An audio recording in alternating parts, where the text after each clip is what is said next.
Okay. Hi, everyone. I'm Eva Marie Everson, president of Word Weavers International and the director of Florida Christian Writers Conference. And this is my dear friend, Jill Lord. Now, I know it says Bill Lord on her name, but we had this little debacle this morning trying to get her computer and my computer to like each other, to play together. They wouldn't. So she went over to her husband's computer. Thank you, Jill, for joining us today. Oh, thank you for having me. Absolutely. So you are an award-winning children's book author, which is evident by some of the awards that I can see in the background right now. I am so tickled to see those. Yay. Tell me how did you get started writing and why children's book writing? Yeah, very interesting. So I was a nurse anesthetist. I had two girls at the time, a 1-year-old and a 3-year-old. I worked 3 days a week. I had 4 days off. Life was good, right? Everything was great. Then all of a sudden I got this fire within me that I knew I had to write for publication. And I'm like, I had nothing. It's like, what am I going to write? And it took me 2 weeks, and I came up with this children's devotional thing. And then I was like, all right, Lord, if you want me to write, you have got to provide the time, because I want, I'm only working part-time, so I could spend time with my girls. And do you know, he started waking me up on my days off at like dark 30 in the morning, and I would be wide awake. It's like, okay. So I'd get up, make a cup of coffee, sit on the sofa with my pen and paper and a Bible. And that was such a precious time. I bet. Almost without fail, he woke me up. And until I got the whole thing written, it took me about 6 months to write it. And then I handed it to my husband and said, here, type this up for me, will you? He's like, if you're going to be an author, if you're going to be a writer, you have got to learn to use a computer. So I had to take this Word class. This is really this is like 1996, right? Okay, yeah. So it's before I was knew much about the computer. So I took the class, typed it up, bought a book on how to get published, followed it step by step, got my year's worth of rejection letters, and then got a positive nibble. Yeah. By this time, I was 9 months pregnant with my third child. Oh my! And they requested the full manuscript, so I'm literally in the hospital between contractions, tweaking my manuscript, and had a bouncing baby boy. Or a true writer. And my son's first outing was to the post office to deliver the manuscript. How about it? That is so awesome. All right, so here's a question for you, because I do know that the answer has something to do with Florida Christian Writers Conference, which of course I'm the director of, and you will be at the Kids Lit. Yes, the Kids Lit Intensive right before Florida Christian Writers Conference. And of course, you will be at Florida Christian Writers Conference. So tell me the story, because I'm anxious to hear this. Okay, so I, as a writer, you may know it gets frustrating sometimes. And I did get a contract on that one, but it was a full 5 years before I got a second contract. And so it was during that time that I got some rejections, and they were fine. Some are more painful than others. So there's one that's just like, maybe I'm supposed to just write one book. Maybe I'm wasting the Lord's time and my time. Maybe there's something else he wants me to do. So it's like, okay, I'm going to quit. Lord, you have got to show me what you want to do.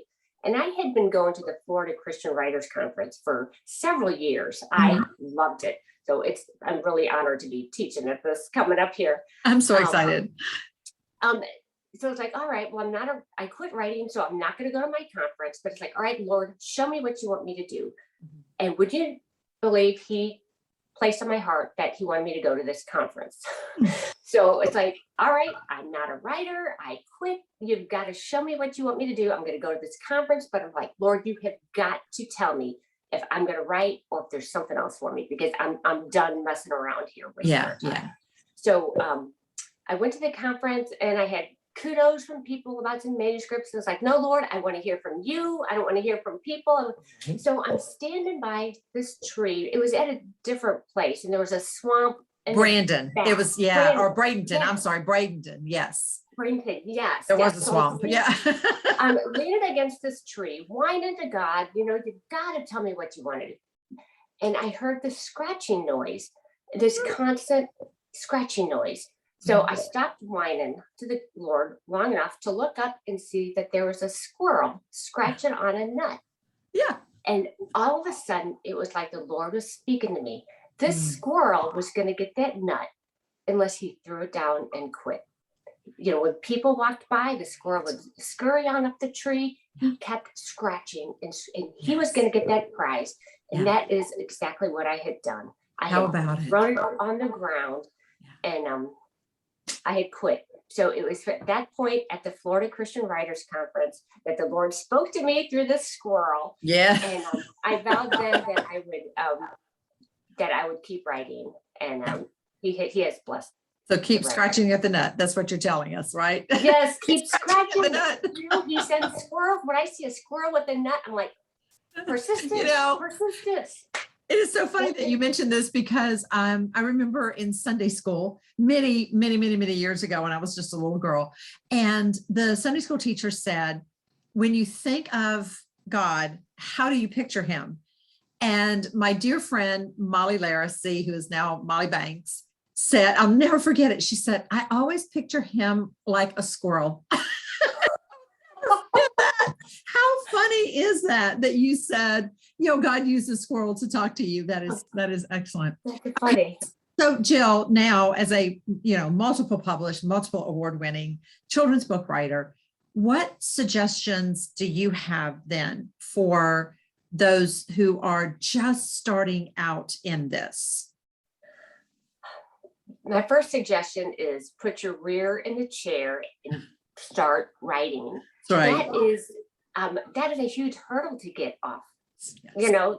To cross over. Just start writing. I was talking to a guy who was telling me that he's got this great idea for a novel, but he's going to buy all these books and read from start to finish on how to start writing so he can do it well the first time.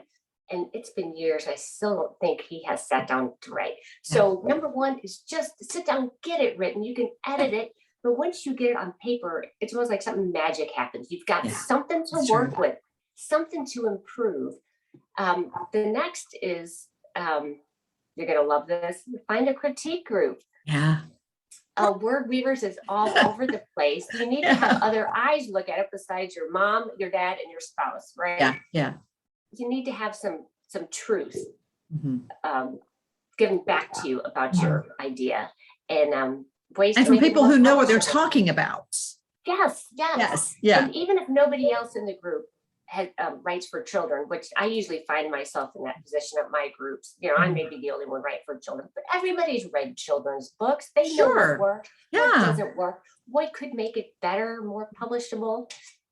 And then listen to them, take the advice. And the other thing is get to a conference. If you can't get to a conference, you can, usually join them online. There's writing resources online, serious writer, almost an author. You can find a lot that you want, but there is something special about being at a conference, networking with others who are struggling, others who have struggled and have gotten there. You get the inside scoop on publishing houses, you meet editors. It's just a special place. It is. And I was just thinking, so when you were at the Florida conference, Christine Tangvald, was she the teacher? Yes, I loved her so much. And again, going back to the conferences, because this year we do have the Kids-Led Intensive right before. It's an all day, like 12 workshops of, just kids. That's all it is, from board books to YA. I mean, we're covering everything. And we've made sure that we've brought in some really good, children's book publishers and editors and that kind of thing for the whole conference. People like you who are writers, we're just saturating it. So, so it's especially geared toward that this year. And it is, it's just something happens. Ideas are ignited, and sometimes all it takes is someone to say, you've got something here. And it just solidifies what you heard God tell you to do. It's like, okay, I did hear from God. This is awesome. But plus you learn tools of the trade. You learn what the publishers are looking for versus what they are not looking for. And that's very important. because Mhm. what they were looking for in 1957 when I was born, and 58, 59, 60 when I was first reading children's books, is not what they are looking for necessarily today. Everything Exactly. changes. Absolutely. So, It's evolving. I'm going to admit this is very true. And it was true of me. People think that it's easy to write a children's book. Oh, it's for kids. It's got to be easy. And FYI, Jill, I have a children's book coming out next year that I wrote with Yay. Medlock Adams. And really, truly, it was my idea, kind of like I threw something out at her. Not really my idea, but it was a line that I had that I said something to her, and she was like, "Oh, that would make a great children's book." And then we just started like massaging it. And then she wrote this incredible text, and I edited the text, and then boom, now it's coming out. But Congratulations. well, thank you. That's It's awesome. like, why not? Why not? Welcome to the children's world. Well, Woo. how about it? Woohoo. But I always thought, oh, this is easy, until I became a part of the process with Michelle. I was like, wow, this is a lot harder than it looks. So, how easy is it? Or what would you say to someone who says, oh, you write for children? That's easy. What would you say? Well, yeah, I would agree with you. You would think it would be. Anybody can write a children's book. Right. It was much harder than I thought. Like I Yeah. said, it was 5 years before I was able to I even had my foot in the door with one book. It was 5 years before I was able to get the other one out. The publishers frequently use the same authors if they know that they, they like what they produce, they know they can work with them, but publishers still are looking for other books, right? And they're looking for other authors. So you just have to make your children's book strong, and you have to check like every word, because you only get so many words. So many, yeah. And I was writing work for hire for another company, and she's like, "Oh, you already used this word. You got to find a new word." It's like, "Oh, that's right. Okay, you can only use cool words one time in a book." In children's books, you get roughly 500 words, so you have to make each word count, each one be its strongest, and if it doesn't advance the story, it's out of there. And you got to make, even as a newbie, you got to make it look professional. So again, from the conferences, you got to do the work. And it's like, how many more books do we need on unicorns and even baby Jesus in the manger? There's books out there. There's thousands of them. But if you can find a new slant, and word it, in your letter and your proposal to why the publishers need another unicorn book or another Jesus in the manger book. There's thousands of them, but they're still looking for more. So you just need to make yours stand out and look professional and make it to the editors like, yes, we want to publish this. Well, on that note, because there is a layout for children's books that, again, you go to conferences, you'll find out that there is a certain layout that you have. And I've even learned this in Word Weavers whenever we've had children's book writers in our group, and they'll show us like, okay, now this is the layout for a children's book manuscript. And it is totally different than, say, what I write, which is normally fiction. But a lot of times I get the question, well, I have this children's book idea, but I don't know any illustrators. And I smile and say, that's typically not your job. Can you address that for just a moment? Yes. I hear that a lot too. It's like, I'll submit it as soon as I find an illustrator. The problem with that is the publisher may love the illustrations, but not like the text. So they're going to reject it. Or they could love the text, but not like the illustrations. So they're going to reject it.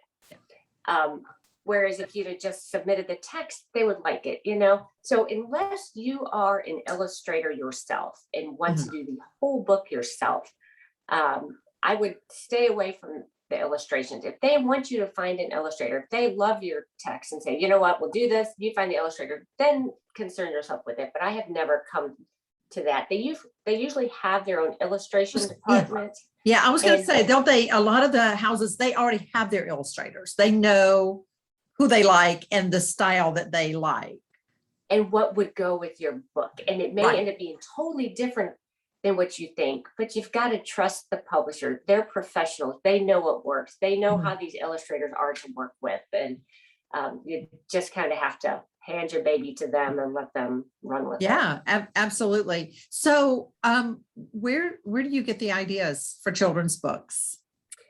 Some people are idea factories, right? They Mhm. have ideas, more ideas than they have time to write. And these people like probably keep lists of ideas, and that's not me. I wish Yeah. it was. Yeah. It's not me. So I just have to be aware of my surroundings.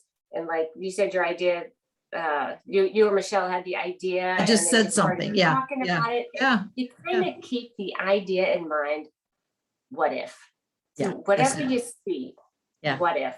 I remember being at the zoo one time with my kids and saw this camel with droopy humps. I'm like, oh, he's never going to be king of the Oh. desert, So I was like, oh, Oh. that's Yeah. I There you haven't saw go. this yet. But it was Yeah. a story, and then you write a story, and then characters, and then other characters can lead to other stories, and you just keep the idea, or I do.